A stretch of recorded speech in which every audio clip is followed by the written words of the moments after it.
dedicated to scientific research on Georgian Bay's aquatic ecosystem.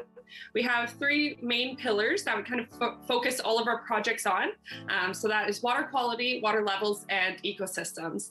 Today, I'm going to be talking about our microplastics project under the water quality pillar. Back in 2019, Georgian Bay Forever, we partnered with the University of Toronto and the Rockman Lab. We had done a bunch of studies on microfibers. They're in our freshwater, they're in our oceans, they're in the top of Mount Everest, they're in Marianas Trench, they're in the Arctic.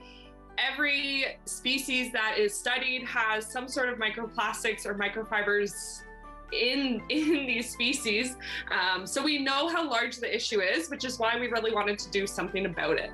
Microfibers are a form of microplastic. They are less than 5 millimeters in size, and they come from a variety of different sources. But one way we know for sure where microfibers are entering our environment is through our laundry machines. So we often hear kind of about the Great Pacific Garbage Patch and how much garbage is in the oceans and plastics are in the ocean. But what's really, really alarming is there's actually equal to or more higher concentrations of plastics in the Great Lakes than we're seeing in the oceans. And the most dominant form of these microplastics that we're seeing in the Great Lakes is from these microfibers. So a lot of our clothing are made from plastic materials. So our clothing is either synthetic or natural materials. And this synthetic materials, they never go away in our environment. They enter our environment, they get smaller and smaller and smaller. And once they're in the environment, microfibers are nearly impossible to remove. So we really wanted to find a solution for these microfibers, which is catching it at the source. A single load of laundry can release up to 700,000 microfibers per load. And that's really alarming. That's really concerning for all of us. We know microfibers are in the environment. We know they're in fish species. But what's equally as scary is we also know humans are consuming microplastics. We consume about the size of a credit card of plastic every single week.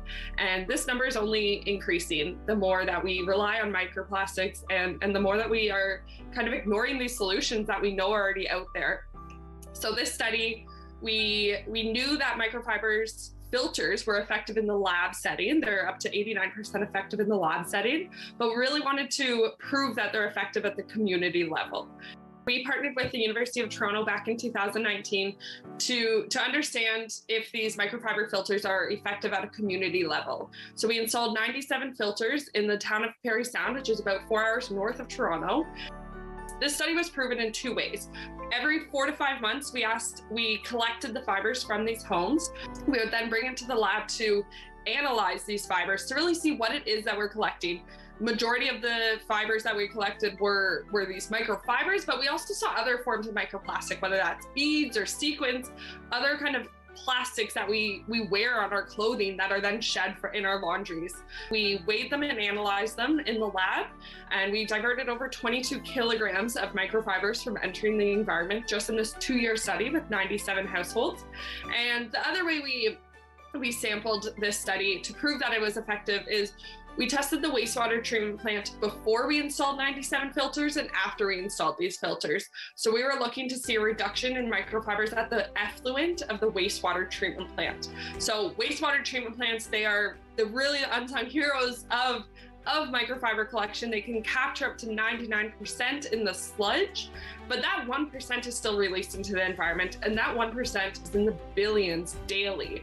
On the other hand, that 99% that's captured in the form of sludge at wastewater treatment plants, that's often used as fertilizer on agriculture fields. So it's still in the environment. And again, these microfibers they're never away. They never go away. They just get smaller and smaller in size. So they're on these agriculture fields as fertilizer, and then through runoff, they're back into our rivers and stream system. And then again, ultimately they're in our environment.